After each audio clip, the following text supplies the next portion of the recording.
I've been with my husband Robbie for 25 years. We have 2 children. My son Rory, he's 13, and my daughter Madeline's 11. 10 years ago, I was diagnosed with breast cancer when I was breastfeeding my daughter. It turned out to be invasive ductal carcinoma. Basically, the first thoughts I had was, am I going to live to see my children grow up? I felt cheated completely. At the end of the chemotherapy, I needed to go on some hormone therapy.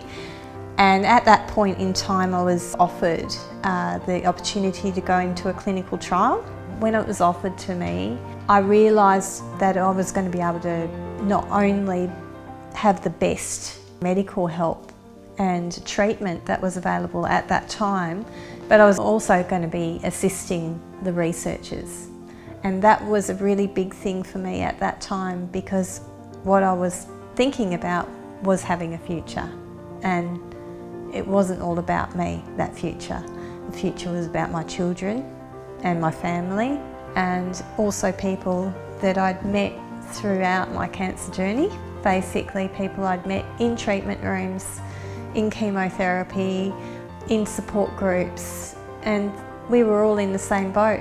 We didn't know how we'd got cancer, we didn't know why. We wanted to find a reason for why it had happened to us. It was one thing that I could control.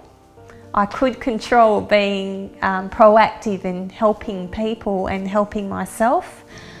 Basically, a clinical trials nurse and I had a meeting at the beginning of the trial, and she explained to me that they would give me the medication, and then every 3 months I'd be mailed a questionnaire, and all of that data would go back to the clinical trials nurse. She would collate it. I was able to give an insight into what the person who has cancer is feeling and how their treatments that these people in laboratories are making are affecting people. So I'm still on that clinical trial, so basically they're still following me up.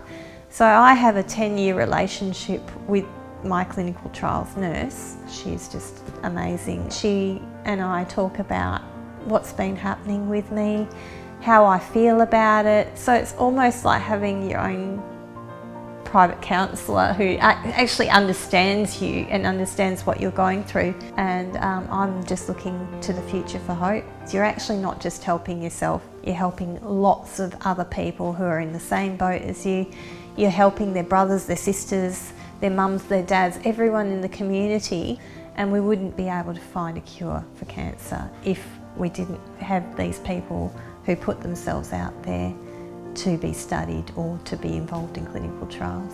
The most important thing was the support that I've gained through being in the clinical trial. It's empowering to somebody to know that you're actually doing something positive when you're in a really negative space in life.